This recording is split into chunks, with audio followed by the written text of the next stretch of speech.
Hey everybody, it's Michael. I'm back again with another unboxing video, and today I'm going to open Dynasties. Dynasties is once again the newest game from Glück, designed by Matthias Cramer. There will also, as usual, be an English version by Siemens Games that is due at some point in the summer, I think. But also, as usual, this game is language independent. There are no official English rules yet, but you can find a fan translation on BoardGameGeek. I'll spare further details and go right to the unboxing. Just one final comment. Once again, the box is almost too full to close in the unpunched state. Enjoy! Okay, let's open it up.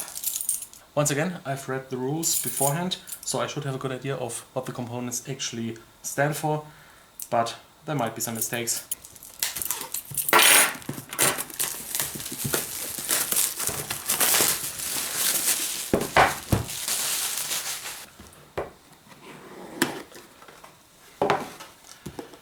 Okay, first the game board, of course.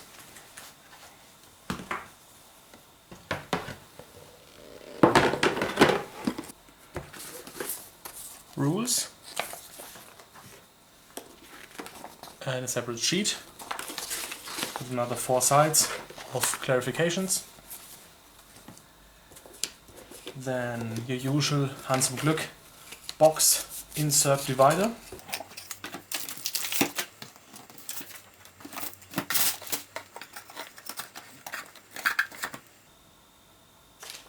Then this seems to be some kind of errata sheet that they decided to put in after the rulebook was printed, I guess.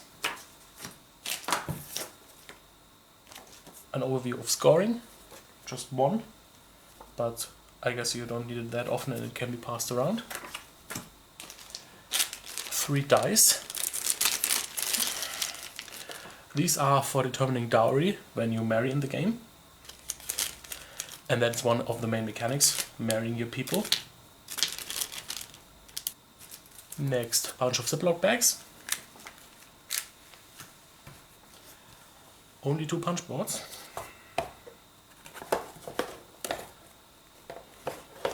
Okay, first of all we have a basket of roses, which is the starting player token.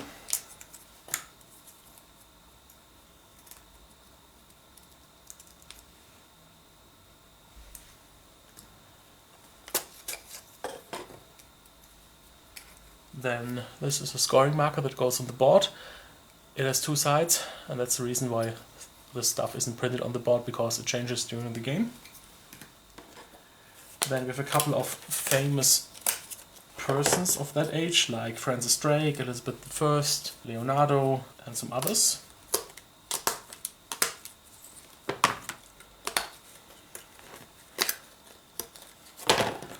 Then these are scoring tiles for the area majorities.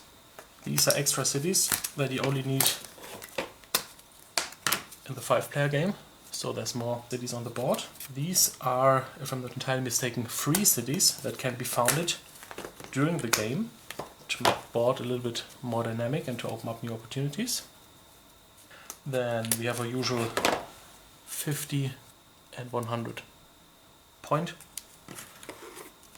trackers.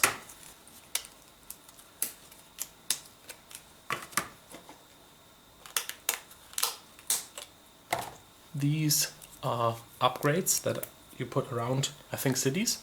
Then we have the so-called book tokens with certain bonuses, and there's more here.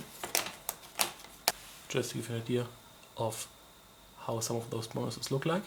And finally we have these tokens for the different countries in the game, and I think you collect those through certain game effects and then they count for the area majority during the scoring.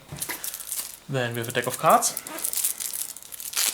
normal sized cards. We have a bunch of scoring cards with 2 different packs. I think they're basically 2 different difficulties or stages of scoring cards, and they all have condition and certain points you can score if you fulfill these conditions. So I guess you could also call them objective cards.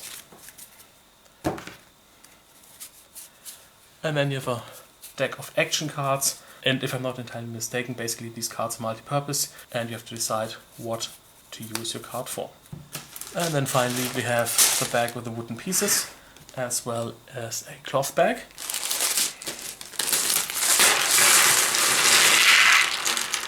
So we have goods in 5 different colors: black, white, blue, purple and orange. They're just called goods. They didn't even try to put specific names to them. And if I'm not entirely mistaken, those go into the cloth bag during the game. And finally we have our family members in the 5 different player colors: blue, yellow, red, green and orange, as well as 3 neutral ones in purple. Now, that's already everything with the components. Let me just set up the game for 3 players so we can take a look at how everything looks set up. Each player has their family members, some of the goods, the different types of cards, objectives or scoring cards and action cards. And of course, normally these would be hidden. We have the various markers, the neutral persons and the tokens over here. Of course, we have the scoring track, scoring markers, and these go randomly in each of the different countries. The book tokens are in specific cities. We have our dowry dice. They even come with special spaces to put them. Action cards. Over here we have the harbor with 3 ships where goods get randomly placed from the bag. Then we have our famous persons, and finally the turn order track and more of the scoring cards. So I hope you enjoyed this unboxing of Dynasties. As always, thanks for watching, have fun playing, and until next time, bye bye!